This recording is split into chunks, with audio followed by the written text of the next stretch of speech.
Hola gente, espero que estén bien todos ustedes. Hoy les traigo unos cuentos del terror del diablo para que se caguen del susto, jaja, será en dos partes. La primera es un cuento, y la segunda es un ritual, aclaro que no me responsabilizaré a quienes lo intenten por su propia cuenta. Ahora sí, vamos a comenzar.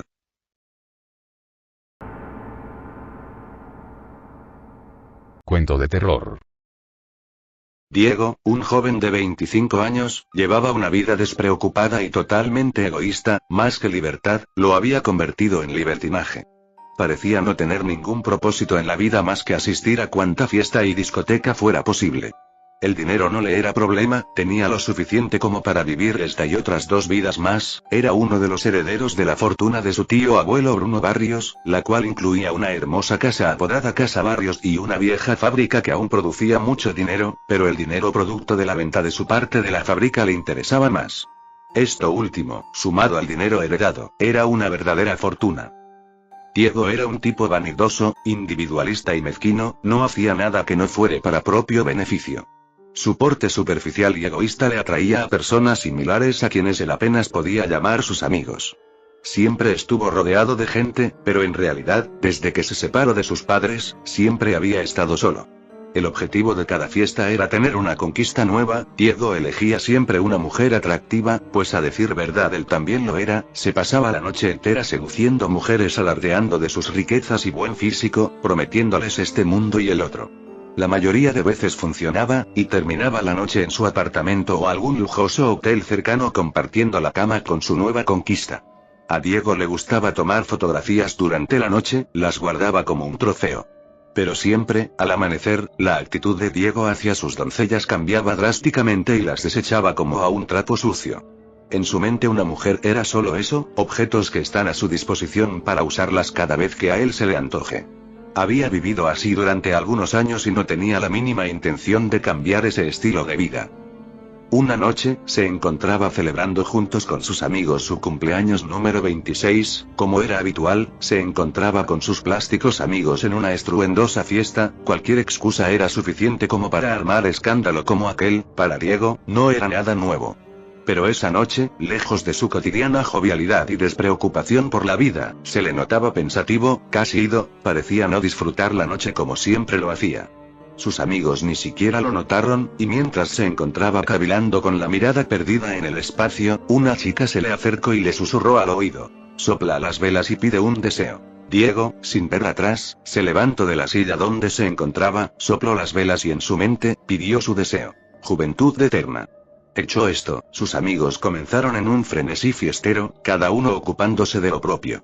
El licor fluía por montones, el humo de los cigarrillos enturbiaba el aire que se encontraba ya denso por la bulliciosa noche. Todos habían dejado de lado al festejado, cada uno ocupado en buscar la conquista de la noche. Diego se encontraba solo, y por primera vez parecía estar meditando sobre su futuro. Dirigió la mirada hacia la pista de baile, y ahí, en medio de la multitud danzante, se encontraba una bella mujer simplemente inmóvil, que lo observaba fijamente con una mirada coqueta. Pero él se mostró indiferente y casi desinteresado, bajó su mirada al piso por un momento y cuando la levantó nuevamente, se sorprendió al ver aquella hermosa joven parada justo frente a él.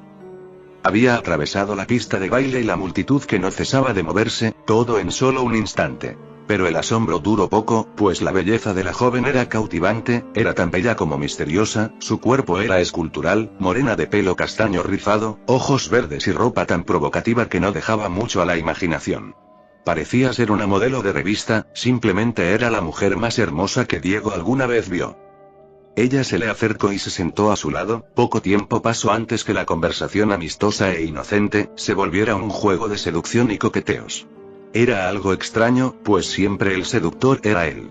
Como era de esperarse, aquella noche terminaría en un derroche de sexo y lujuria, tanto o más a las que Diego acostumbraba. Si bien la noche había acontecido de maravilla, la mañana siguiente algo era diferente. Diego se encontraba solo en la cama, su misteriosa y bella acompañante ya no estaba a su lado. Esta vez, él había sido el objeto utilizado y desechado. Intrigado y aturdido por un fuerte dolor de cabeza producto de la noche anterior, se levantó de la cama en busca de la hermosa joven, de la cual no conocía ni su nombre. Tras una corta e infructífera búsqueda, se dirigió al baño para asearse, y fue ahí donde encontró el mensaje que cambiaría su vida completamente. En el espejo del baño, escrito con lápiz labial color rojo escarlata, el mensaje decía: bienvenido al mundo del SIDA. Bienvenido al infierno. Si quieres una segunda oportunidad, llama a mi padre 2999-1666. Diego se quedó incrédulo ante aquel siniestro mensaje, no podría creerlo, será una de esas historias que solo le suceden al amigo de un amigo y que todos saben que nunca son ciertas. Pero para él, esa era su nueva verdad. Ese mismo día se hizo analizar DeVry, el análisis dio negativo. Diego respiró con alivio, estaba convencido que aquello había sido una muy pesada broma de mal gusto, cometida quizá por alguno de sus amigos. No le dio mayor importancia a aquel acontecimiento, lo cual después de algunas semanas pasó a formar parte del olvido. Más de un año había pasado, y Diego se encontraba ingresado en un hospital debido a una simple gripe que se había vuelto una seria neumonía. Entre los análisis que le hacían estaba también el DeVry. Para asegurarse de los resultados, los habían hecho 3 veces. En las 3, el resultado era siempre el mismo: positivo. Diego se sentía destrozado completamente, su mundo tal y como él lo conocía se le venía abajo, recordó con ira a aquella joven, la causante de su sufrimiento, la maldijo una y otra vez, le costaba trabajo creer que le estaba sucediendo a él, iba a morir. Solo, postrado en la cama de aquel lánguido hospital, en medio de tantos lamentos y maldiciones, recordó aquel número. ¿Cómo podría tener una segunda oportunidad al llamar al padre de aquella joven? ¿Cómo? No lo sabía, pero no tenía nada que perder al intentarlo. Sacó su teléfono y comenzó a llamar a aquel número y no sabía qué esperar, pero al menos quería saber quién era la causante de su desgracia. Una voz grave, casi inhumana contestó del otro lado de la línea. Hola Diego, he estado esperando tu llamada, sé que quieres una segunda oportunidad. Pero, ¿quién es usted? ¿Cómo sabe que soy yo quien le está llamando? Yo lo sé todo, yo soy tu verdadero salvador, puedo ofrecerte lo que tú desees, solo tienes que pedírmelo. No me vengas con eso por favor, no estoy para bromas, así que si no tienes nada mejor que decirme entonces y muy bien Diego, entonces te veré en tus sueños y... La llamada se cortó en ese momento. Diego intentó llamar nuevamente pero la línea siempre aparecía ocupada. No le prestó mayor importancia al asunto y dejó el teléfono de lado. A medida que la noche se acentuaba, el sueño también lo hacía, no pasó mucho tiempo antes que él se quedara dormido, era un sueño tan profundo, casi como una posesión, parecía que su mente se liberaba de su cuerpo y se comenzó a elevar y aquello más que un sueño parecía ser una visión, el enigmático personaje del otro lado del teléfono estaba cumpliendo su promesa a cabalidad, ahora estaba visitando a Diego dentro de sus sueños. Ambos se encontraban en un vacío total, Diego se sentía muy lúcido, sabía que no era solo un sueño, y aquel personaje se encontraba justo frente a él. Pero a pesar de la cercanía era imposible vislumbrar rasgo alguno. El ente se encontraba rodeado por una densa niebla oscura que solo dejaba entrever una sombría silueta. Aquella sepulcral voz no se hizo esperar. Estoy aquí, como te lo prometí, dijo aquel extraño e inquietante ser. ¿Qué quieres de mí? ¿Por qué estoy pasando todo esto? Quiero darte la oportunidad de tu vida, puedo concederte todo lo que desees, solo tienes que pedírmelo. ¿Todo? ¿Cualquier cosa? Preguntó Diego asombrado. ¿Dónde está la trampa? ¿Qué es lo que tengo que darte a cambio? ¿Acaso deseas mi alma? Son muchas preguntas, pero todo depende de lo que desees y de la cantidad de tus deseos. Cuanto más me pidas, mayor será el precio, dijo aquella fantasmal figura casi escondiendo una sonrisa. Diego pensó en la propuesta hecha por un momento, ya había escuchado anteriormente sobre quienes hacen un pacto y al final terminan perdiendo sus almas. No es que creyera en esas banalidades, pero la verdad no quería arriesgarse. Siempre se creyó ser alguien muy listo, así que quería salir más que beneficiado de esta situación. Lo meditó por un momento, y luego negoció con su espectral acompañante. Solo quiero 3 deseos, dijo con seguridad. Dímelos y yo te diré el precio a pagar, susurraba ansiosa aquella voz. Estas son mis peticiones. 1. Quiero tener vida eterna, no envejecer, ser bello y tener mi hermoso cuerpo de 25 años eternamente. 2. Deseo tener el suficiente dinero como para derrocharlo en lo que yo quiera, sin nunca tener la necesidad de trabajar ni tener que preocuparme por la procedencia o la falta de este. 3. Deseo que nadie, sin excepción alguna, pueda ser dueño o dueña de mi alma, la cual me pertenecerá a mí solamente y a ningún otro ser que no sea yo, y eso te incluye a ti especialmente. Estos son mis deseos, ahora dime tu precio. Así que nunca podré tener tu alma. Está bien, son 3 deseos y el precio que tendrás que pagar son 3 almas, pero no almas cualquieras, quiero 3 almas que hayan sido torturadas por ti hasta morir. ¿Quieres que yo torture a 3 personas? Que sean los 3 que tú quieras, no me importa, y para facilitar tu tarea, tendrás salud y gozarás de mi impunidad, sin importar el crimen que cometas, nunca nadie te podrá culpar por ello. ¿Tenemos un trato? Trato, dijo Diego tras pensarlo un momento. Aquella niebla comenzó a enturbiarse aún más y a moverse en forma arremolinada haciéndose más grande, la voz en su interior resonaba con estrépito. Tendrás exactamente 30 días de salud e impunidad, deberás cumplir tu cometido en ese lapso, luego de eso morirás, y si no has cumplido tú me pertenecerás eternamente. Risas escalofriantes inundaban aquel lugar. Diego se alejaba flotando rápidamente hasta caer nuevamente en su propio cuerpo. En ese momento despertó sintiéndose mucho mejor, sabía que no había sido solo un sueño y ahora, sabía perfectamente lo que tenía que hacer. Uno a uno los días pasaban lenta e inexorablemente. Diego no dejaba de pensar en cómo llevar a cabo su parte del trato. No es que temiera de la idea de torturar y matar a otra persona, al contrario, pues siempre le había intrigado tener semejante poder sobre alguien. El problema en sí era que la oportunidad no se presentaba, hasta que llegó aquella noche de viernes, una en la que su conquista habitual sería para mucho más que un momento placer carnal. Sabía que sería difícil cumplir su objetivo en su apartamento, donde las paredes nunca eran tan gruesas como para acallar los ruidos y al estar rodeado de tantos vecinos entrometidos, su labor sería simplemente imposible. Pero oportunamente se recordó de aquella vieja propiedad, Casa Barrios, la herencia olvidada de su tío abuelo Bruno. Deshabitada desde hacía varios años, era visitada únicamente por la encargada del mantenimiento del lugar, visita que podía ser interrumpida fácilmente. Diego no lo dudó y acudió con su víctima al lugar.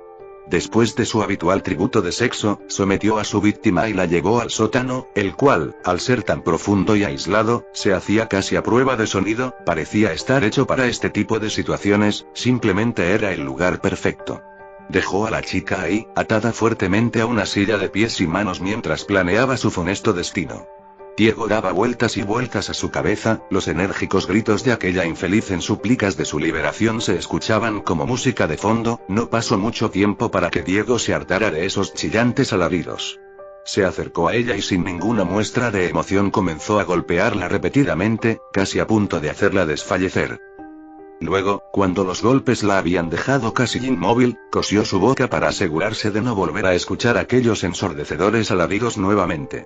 Hecho esto, se percató de un par de tijeras podadoras que se encontraban en el lugar, era como si alguien las hubiera dejado ahí para él, una voz en su interior le dijo: úsalas, las tomó y sin titubear, comenzó a amputarle los dedos de las manos de la joven, los cortaba uno a uno, causándole un dolor insufrible. La chica desesperada, se olvidó totalmente de los hilos que cosían su boca e intentó gritar tan fuerte como pudo, pero al hacerlo, lo único que logró fue rasgarse los labios, logró abrir su boca pero el hilo no cedió, pero sus labios sí lo hicieron.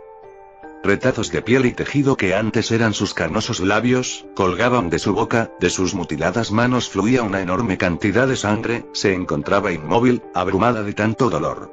Luego, en un acto que no era más que maldad pura, Diego tomó un mechero de llama alta, y tras asegurar muy bien aquellos despojos de manos, comenzó a quemar hasta casi carbonizar una a una las 10 heridas donde antes se hallaban sus dedos.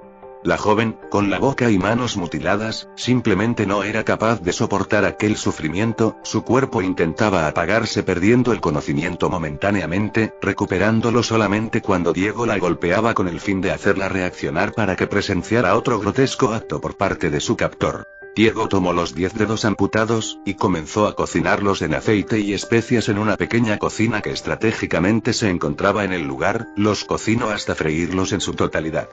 Los sirvió en un plato con sus respectivos aderezos y comenzó a comerlos, saboreándolos lentamente frente a la joven, los devoraba hasta los huesos, parecía en verdad disfrutar de aquel despreciable manjar. Primero la había obligado a verlo comer, pero luego, al percatarse que es de mala educación el comer sin invitar a otro, le pidió que abriera la boca, pero al negarse la joven, le arrancó los trozos de labios que le colgaban y no conforme con eso, la golpeó hasta fracturarle algunos dientes, para luego obligarla a comerse sus propios dedos. La joven estaba a punto de sucumbir, le rogaba a su verdugo por su muerte, en cambio, Diego tomó nuevamente el mechero colocándolo entre las piernas de la joven, encendió la llama a potencia media arrancándole de inmediato insufribles alaridos de dolor, su piel se contraía a consecuencia del fuego, mostrando la carne al perfecto color rojo carmesí que se ennegrecía lentamente al calor de la llama, la grasa corporal que emergía no hacía más que avivar la llama llegando a quemar y carbonizar el área hasta que la sangre no fluía más. La garganta de la joven ya había excedido su límite, totalmente desgarrada solo abría la desfigurada boca sin poder ya emitir sonido alguno, mientras Diego seguía quemando pequeñas porciones de su cuerpo en un patrón arbitrario. No pasó más de una hora antes que ella dejara de moverse, al fin la muerte la acogía. 16 horas de tortura habían pasado, Diego ni siquiera supo su nombre, realmente nunca le importó, lo único importante es que ya había cumplido con su primer objetivo, y en realidad, lo había disfrutado mucho más de lo que alguna vez se imaginó. Comenzó a cavar una fosa en el sótano para sepultar aquel cuerpo repugnante y desfigurado, ahora solo necesita 2 almas más. 2 días pasaron antes que el verdugo eligiera su próxima víctima. El procedimiento era el mismo, una bella joven era seducida nuevamente por el galán para la ritual noche de sexo y lujuria. Esta vez, Diego se tomó la molestia de conocer el nombre de su víctima. Ángela fue igualmente sometida como su antecesora, atada de manos y pies a la misma silla metálica, fue dejada encerrada en aquel nefasto sótano. Diego no tardó mucho en regresar, Ángela no dejaba de gritar angustiada en súplica de ayuda, a Diego le molestaban los gritos y para acallarlos, selló su boca con cinta aislante autoadhesiva. Usó un par de tijeras para cortarle la ropa y dejarla totalmente desnuda, luego, con un gotero, comenzó a verter lentamente gotas de ácido hidroclorhídrico, que es capaz de corroer el metal, vertía una gota en diferentes partes del cuerpo. La piel se derretía en efervescentes charcos de sangre y el ácido avanzaba lentamente hasta corroer la carne. El ácido era aplicado en las piernas, pechos, pezones, brazos, manos, abdomen e incluso en sus genitales. Los gritos enmudecidos por aquella cinta no se hacían esperar, el dolor y sufrimiento de la joven eran más que evidentes. Hecho esto, Diego la tomó por la cabeza y con un par de grapas, le clavó los párpados al cráneo haciéndole imposible el poder cerrar los ojos, esos bellos ojos azules. Tomó nuevamente el gotero lleno de ácido y sosteniéndole fuertemente la cabeza, le dejó caer un par de gotas en cada ojo. No hace falta decir que Ángela se retorcía de dolor. Sus ojos comenzaron a derretirse al contacto con el ácido, aquel hermoso color azul desaparecía cuando un líquido blanquecino mezclado con sangre bajaban lentamente deslizándose por sus mejillas, espeso y viscoso al igual que baja la cera derretida al calor de la llama de la vela. Ángela comenzó a convulsionar, el dolor era demasiado abrumador para ella, las convulsiones se acompañaban de reflejos de regurgitación, pero a tener los labios sellados con la cinta adhesiva, el vómito no pudo salir y sus pulmones se llenaron de líquido. Ángela se ahogó en su propio vómito. Al ver terminado su trabajo, Diego comenzó a cavar una segunda fosa en el sótano donde sepultaría a su nueva víctima. La tortura había durado tan solo 8 horas, acabó antes de lo pensado y se sintió de alguna manera frustrado al no tener más tiempo para hacer todo lo que hubiese querido. Ya había terminado con 2, ahora solamente le faltaba 1 para cumplir su cuota. 27 días han pasado y la salud de Diego comienza a decaer, la neumonía va tomando fuerzas gradualmente, sabe que no dispone de mucho tiempo antes que su plazo se venza. No ha ido a su casa en semanas, ni siquiera salía de casa a Barrios, sabe que nadie lo busca, sus amigos apenas se dan cuenta de su desaparición sin darle mayor importancia, y su familia, pueden pasar meses sin tener contacto con ellos sin causarles la mínima preocupación. Él está solo, lo sabe y siempre lo supo. Esa mañana, a 3 días de vencer su plazo estipulado, María, la encargada de la limpieza y mantenimiento de Casa Barrios, se hace presente para sus labores triviales. Ella no se percata de la presencia de Diego en la casa, hasta que éste la sorprende por detrás golpeándole fuertemente la cabeza con un madero. María pierde el conocimiento y cae al suelo, ahora está a total disposición de Diego. María es una mujer mucho más corpulenta que las jóvenes anteriores, por lo tanto a Diego le cuesta mucho más trabajo el maniobrar su cuerpo aun cuando esté inconsciente. La despoja de toda vestimenta, pero al no poder bajar las escaleras del sótano cargándola, la lleva al jardín trasero. La sienta en el suelo de espaldas a un árbol, le ata las manos rodeando el tronco del mismo y ata también sus pies que quedan extendidos en el suelo. La amordaza fuertemente y se asegura que aunque despierte, no podrá emitir sonido alguno. Ya habiendo colocado a María en su lugar y tomando todas las precauciones pertinentes, la despierta al verterle un balde de agua hirviendo en todo el cuerpo. María se estremece y despierta con la piel profundamente enrojecida y como Diego lo había anticipado, al estar atada de espaldas al árbol y fuertemente amordazada, es incapaz de moverse o emitir algún sonido audible a más de 1 metro. El estado físico de Diego era ya decadente, se veía muy limitado pues no podía realizar mayor esfuerzo físico. Tomó una navaja y comenzó a hacer pequeños cortes que no eran muy profundos en cada parte del cuerpo de María que a él se le antojara.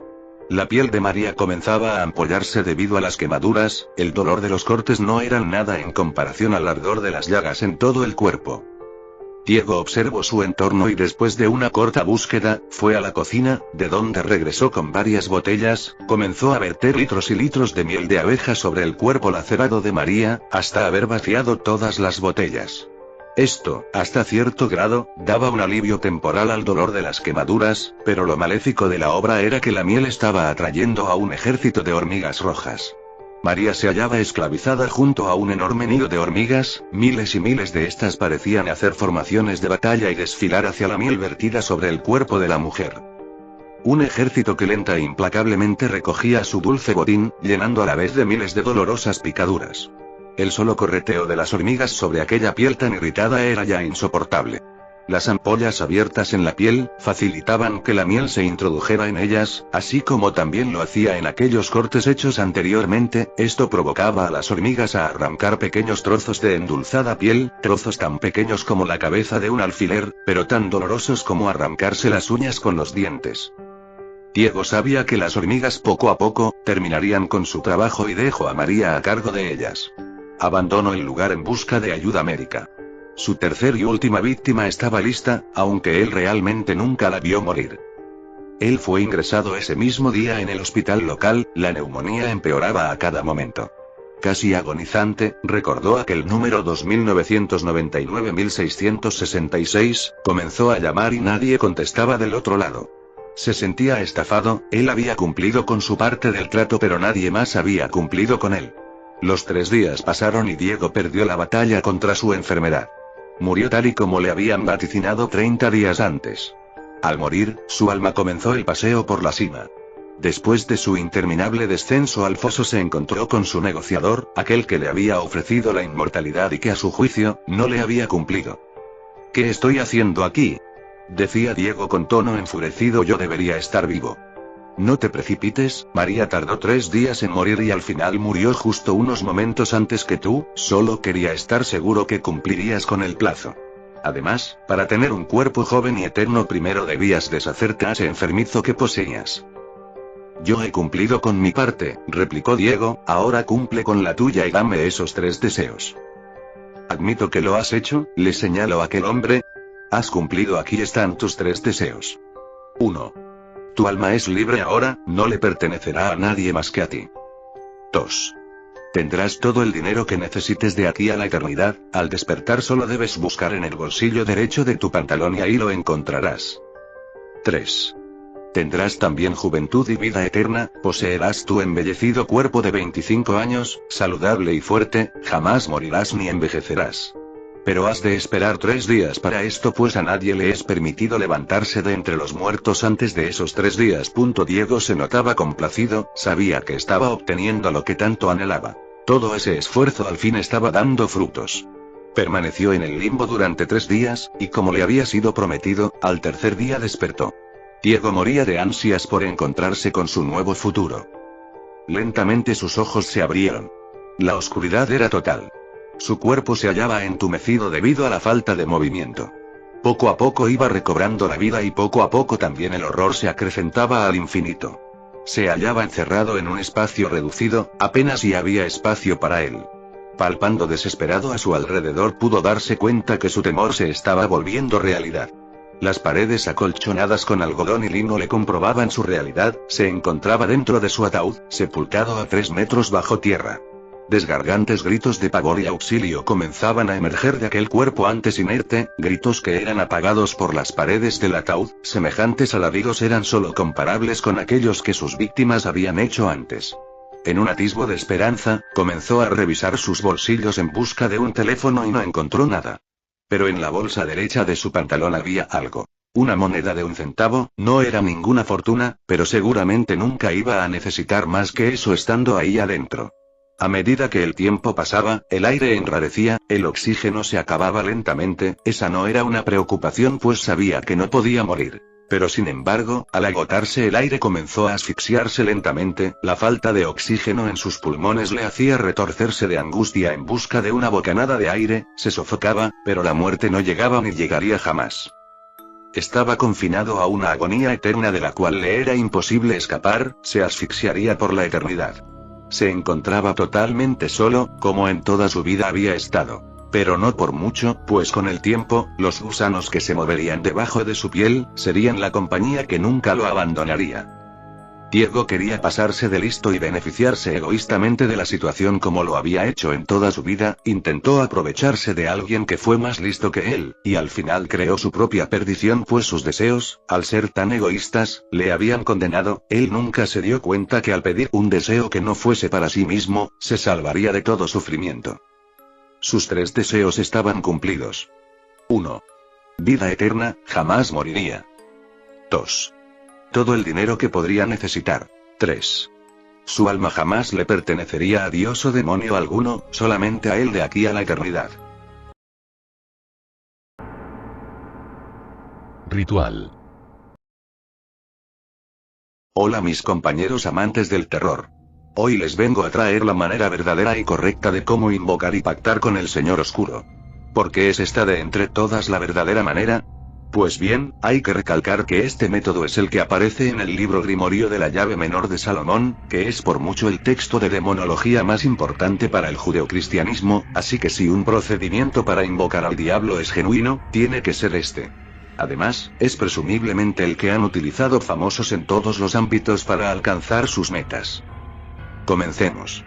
Primero que nada, has de saber que vives en un universo creado y regido por Dios, y que, por lo tanto, contrario a lo que se piensa, el duque de las tinieblas no puede interferir de ninguna manera en el mundo. A menos que cumplas con una serie de requisitos que lo ayuden a venir.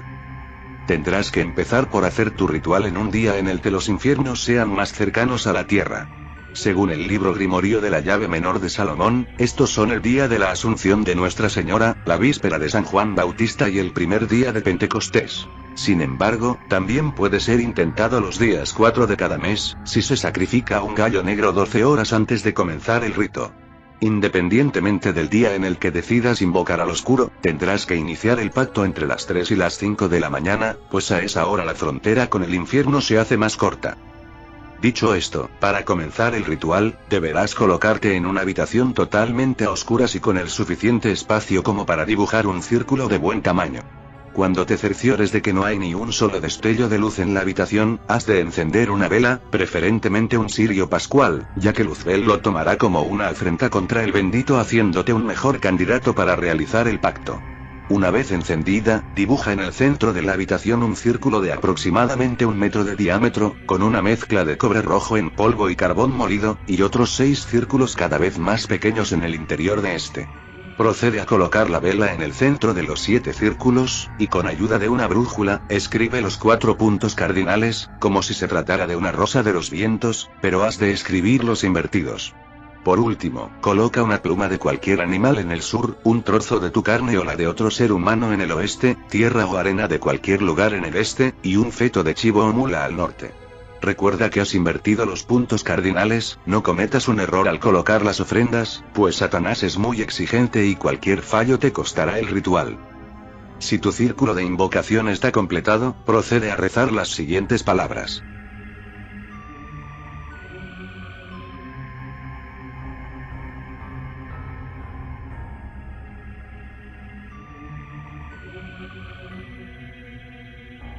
Si has dicho correctamente la oración satánica y has seguido bien los pasos del ritual, los 7 círculos que has dibujado con cobre y carbón se han de prender en fuego color blanco en señal de que el Luzbel te ha escuchado. Cabe destacar que si has llegado a este punto, has perdido totalmente el apoyo de Dios, y este ya no te ayudará de ninguna manera cuando te juzgue el demonio. Te darás cuenta de que el fuego del círculo no quema, más bien te hace sentir una paz interior que te obligará a cerrar los ojos por unos momentos. Cuando vuelvas la vista, verás frente a ti a uno de los demonios mayores del infierno, y a manera de guardaespaldas, a 2 demonios menores a su lado. Esto es debido a que Satanás no tiene el tiempo ni la intención de venir al mundo para cerrar un pacto con un simple mortal, por lo que manda a uno de sus sicarios para hacer el trabajo sucio. Sus favoritos para este tipo de tareas son Belcebú, el señor de las moscas, Leviatán o Mefistófeles. Aunque sentirás en ese momento una extrema seguridad y paz interior, has de obedecer a lo que te diga el sicario de la bestia, y permanecer con la cabeza hacia abajo, sin mirarlo a los ojos, pues los demonios son seres orgullosos y caprichosos y se enfurecerán rápidamente si osas ponerte a su nivel. Empezarás a escuchar una especie de cánticos parecidos al sonido que producen las ballenas. No debes asustarte, pues es la voz del demonio y comprenderás lo que dice después de unos cuantos segundos de oírlo hablar. Te hará una serie de preguntas tales como ¿cuál es tu nombre? ¿Y qué día viniste al mundo? Debes responder a estas preguntas con toda la verdad, pues si lo haces, llegarás al momento esperado. El demonio te preguntará, ¿cuál es tu deseo? Debes saber que al ser criaturas bajo la mano de Dios, no podrás pedir nada que intervenga con la vida de cualquier ser humano. Esto es, por ejemplo, pedir el amor de una persona, o su muerte. Sin embargo, estarás habilitado de desear cualquier cosa en el mundo del saber, de lo material y sobre tu propia persona. Esto podría ser riquezas, fama, el conocimiento total, o incluso tu propia muerte, si eso quieres. Recuerda que, aunque ya no hay marcha atrás, el precio del trato será tu alma. Una vez que formules tu deseo, el demonio pondrá uno de sus dedos sobre tu corazón y te extraerá una gota de sangre. Luego colocará su dedo en tu frente y te pondrá a dormir. El ritual habrá acabado. Despertarás exactamente 24 horas después, y verás cómo poco a poco tu deseo se irá cumpliendo, hasta que, en 112 días como máximo, estará realizado.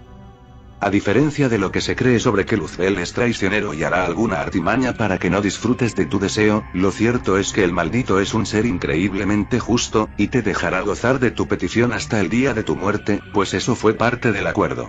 Además, el tiempo que puedas disfrutar de tu deseo en vida no es nada a comparación de la eternidad que tendrá Satanás después de tu muerte para hacerte sufrir, por lo que no tendría por qué llevarte antes. Eso es todo, amigos. Recuerden que intentarlo les facilitará la vida, ya que estarán llegando por el camino sencillo a sus metas. Sin embargo, quiero que, si deciden realizar el pacto, se planteen las siguientes preguntas. ¿Valen la pena unos cuantos años de placer, por una eternidad de sufrimiento en los infiernos? ¿Dejarían atrás una eternidad de felicidad que nos ofrece Dios, por pocos años aquí en la tierra? Piénselo.